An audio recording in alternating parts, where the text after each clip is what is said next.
اس اللہ جل شانہ کی جو ہمارے اعمال کے اجر کو خوب بڑھا کر عطا کرتا ہے، میں گواہی دیتا ہوں کہ اللہ کے سوا کوئی عبادت کے لائق نہیں، اس کا کوئی شریک و ساجی نہیں، اور گواہی دیتا ہوں کہ محمد صلی اللہ علیہ وسلم اللہ کے بندے اور اس کے رسول ہیں۔ اللہ کا درود و سلام ہو آپ پر اور آپ کے تمام اصحاب کرام پر اور ہر اس شخص پر جو آپ کی اتباع صحیح طور پر کرتے رہیں گے۔ اس کے بعد اے اللہ کے بندو، اللہ تعالیٰ سے ڈریں، اور اللہ کا ڈرنا یعنی تقوی اختیار کرنا یہ سب سے بڑا مکسب ہے، سب سے بڑی کمائی ہے انسان کی، جو اس کے لیے ایک ذخیرہ بنے گا قیامت کے دن۔ اگر اس نے تقوی کے ساتھ، اللہ کے ڈر کے ساتھ اپنے زندگی کے تمام پلوں کو گزارا تو یہی حقیقی دولت ہے، یہی حقیقی مکسب ہے، اور یہی ان کے لیے ذخیرہ ہے۔ باقی جتنی بھی چیزیں وہ کما لے، جتنا بھی ذخیرہ اندوزی، یہ خاص طور سے مہینہ مبارک رمضان المبارک کا، جس کے روزے کے فرضیت کا مقصد ہی اللہ جل شانہ نے فرمایا لعلکم تتقون، روزہ اس لیے فرض کیا گیا تاکہ تم تقوی اختیار کرو۔ اور اس مہینہ مبارک کے اندر حلال تو حلال، میں حرام سے بھی بدرجہ اولا پرہیز کروں گا جب میں تیرے حکم پر تیرے حلال سے رک سکتا ہوں، روزہ رکھ سکتا ہوں، تمام مفطرات سے، سورج کے طلوع ہونے سے لے کر غروب آفتاب تک میں رک سکتا ہوں، تو اے اللہ میں تیرے تمام حرام کردہ اور منکرات سے اور معاصی سے اپنے آپ کو دور رکھ کر کے تقوی شعاری کی زندگی کا ثبوت پیش کروں گا۔ میرے دوستو، یہ موسم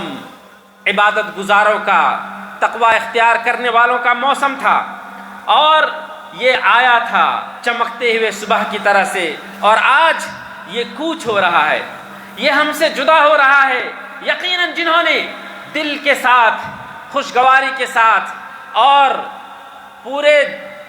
اچھی نیت اور اخلاص کے ساتھ اللہ کی بندگی کی ہوگی، اور سجدوں میں، رکوع میں، قیام میں اپنا دل لگایا ہوگا، جن کی آنکھوں نے آنسو بہائے ہوں گے، جن کو لگا ہوگا کہ اللہ کی بندگی ہی میں حقیقت میں لذت ہے،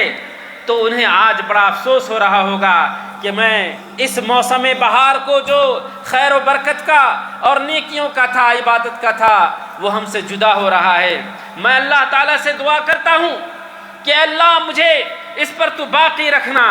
اور اسی تقوی اور عبادت کے ساتھ ساری زندگی گزار دینا۔ میرے دوستو، ہم قرآن کریم کی تلاوت اور تدبر کے ساتھ اس مہینے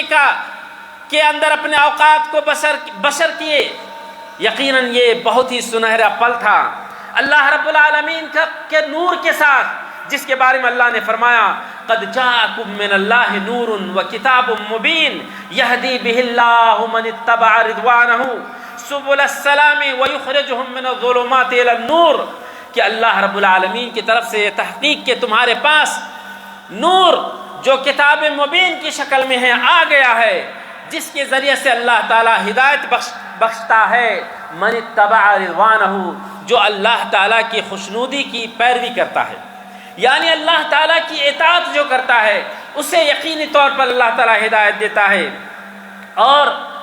ہدایت کی شکل اللہ نے بتلایا سبل السلام یہدی بہ من اتبع رضوانہ سبل السلام، ایسے ہی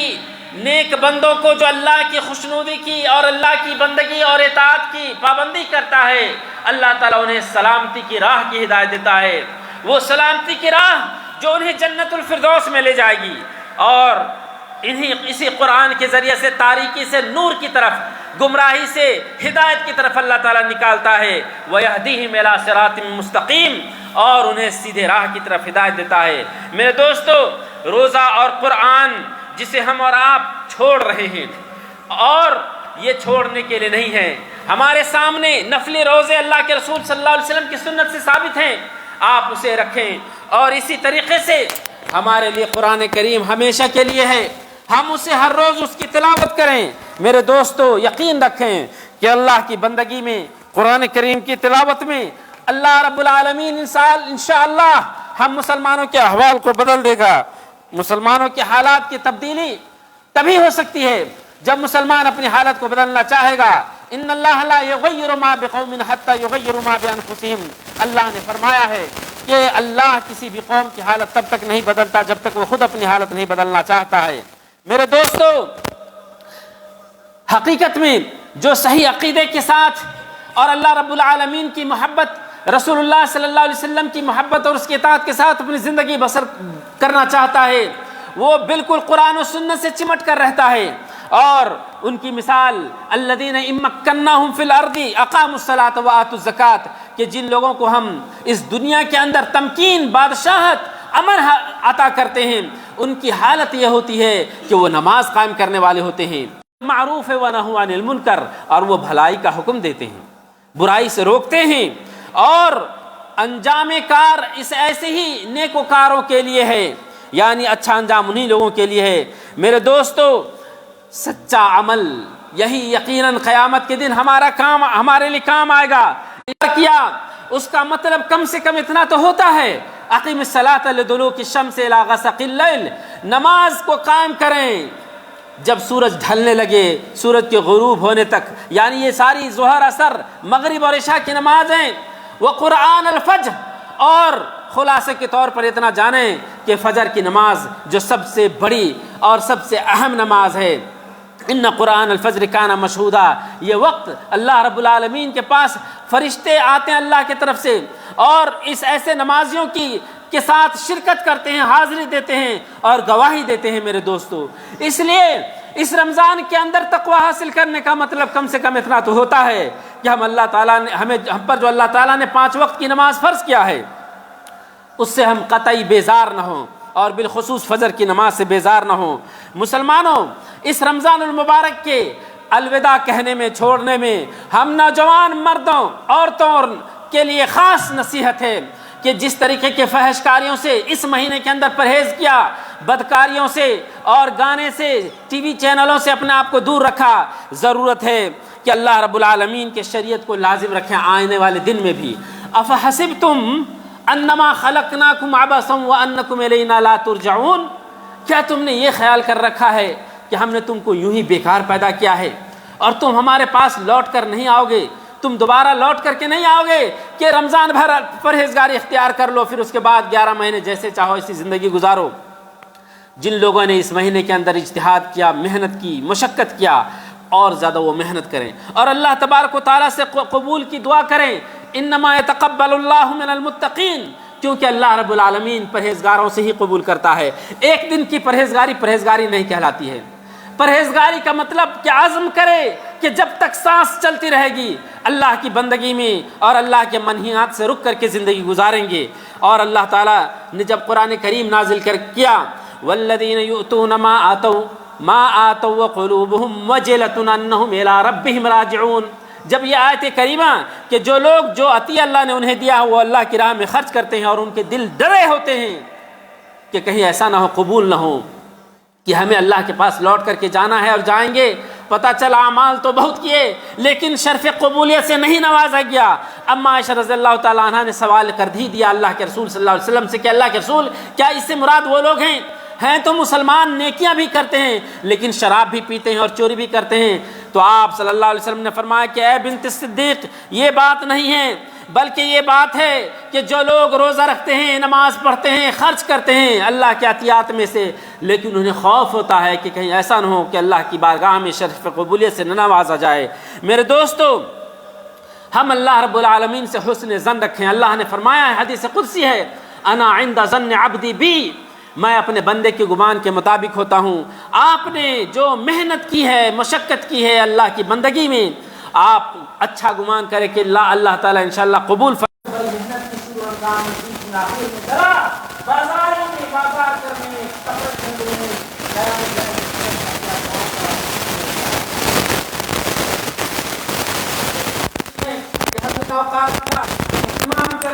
اور اللہ کے رسول صلی اللہ علیہ وسلم نے اپنے آخری وقت میں فرمایا تھا لا تغفر اللہ کا ورد زیادہ سے زیادہ کریں۔ ایسے موقع پر اللہ نے فرما بھی دیا ہے وَلِتُكْمِلُوا الْعِدَّةَ وَلِتُكَبِّرُوا اللَّهَ عَلَى مَا هَدَاكُمْ، تاکہ یہ رمضان کے مہینے کی عدت تم پوری کرو جو مدت اللہ نے مہینے بھر کی دی تھی، ابھی یا سفر کی حالت میں ہو جاؤ تو بعد میں، یا بیمار ہو تو بعد میں، تاکہ اس مدت کو پوری کرو اور اللہ کی کبریائی بیان کرو. کیوں؟ الا ما ہداکم، اس لیے کہ اللہ نے تمہیں ہدایت بخشا ہے. وما كنا لنهتدي لولا ان هدانا اللہ، ہم تو ہدایت پا ہی نہیں سکتے تھے، اللہ کا ایک سجدہ نہیں کر سکتے تھے اگر اللہ نہیں چاہتا. اس لیے میرے بھائیوں، اگر ایک بھی سجدہ کیا ہے، ایک بار بھی اللہ کی بارگاہ میں دعا کی ہے، قیام اللیل کیا ہے، تو اللہ کا شکریہ ادا کریں کہ اللہ سارا کمال تیرا ہے کہ تو نے مجھے توفیق بخشی ہے. میرے دوستو، ایک سا جو 2.5 کلو سے زائد تقریباً ہوتا ہے کھجور یا جو اللہ کے رسول صلی اللہ علیہ وسلم نے فرض کیا ہے ہر غلام، ہر عورت، ہر بچے، ہر عورت مرد پر. اس سے عید کے صبح میں اصل وقت یہ ہے، اور 1 یا 2 دن پہلے بھی نکال سکتے ہیں. یہاں جمعیت خیریہ بھی ہیں جو استقبال کرتی ہیں اور غربا میں اس کو تقسیم کرتی ہے. آپ اپنا مال، اپنا زکوٰۃ الفطر کہیں بھی دے سکتے ہیں. زکوٰۃ الفطر شخص پر، انسان پر ہے، اور زکوٰۃ جو فرض ہے وہ مال پر ہے، صاحب مال کے لیے وہ زکوٰۃ الگ ہے، زکوٰۃ الفطر سب پر ہے. دوستو خوش ہو جائیں کہ عید آ رہا ہے، عید آ رہی ہے، اور عید ہم مسلمانوں کی خوشی کے لیے ہے کہ اللہ رب العالمین نے جو نعمتیں دی ہیں ہم اس کا شکریہ ادا کریں. اچھے کپڑے پہنیں، غسل کریں، خوشبو عطا کیا ہے، اور یہ نعمت کا دن ہے. اللہ رب العالمین اس دن اپنی نعمتیں اپنے بندوں پر اتارتا ہے. میرے دوستو، اسی طریقے سے اللہ کے رسول صلی اللہ علیہ وسلم نے عورتوں کو بھی، یہاں تک کہ جو باپردہ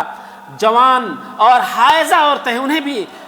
مسلمانوں کی عیدگاہ میں جانے کا حکم دیا ہے. اور ام عطیہ رکعت نماز کم سے پڑھ لے. علامہ ابن عثیمین رحمۃ اللہ علیہ فرماتے ہیں یہ تو فرض عین ہے. اور میرے دوستو،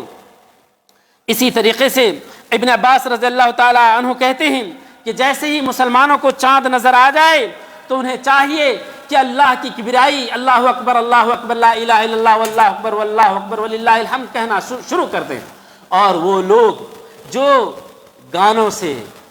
موسیقی سے، میوزک سے اپنا دلچسپی رکھتے ہیں، برائے مہربانی وہ چھوڑ دیں، توبہ کریں، اور ہمارے اس سنہرے وقت کو گندا نہ کریں. بہت سارے لوگ خوشی کے موقع پر اور زیادہ گانے اور میوزک بجا کر کے، جو نیکوکار لوگ ہیں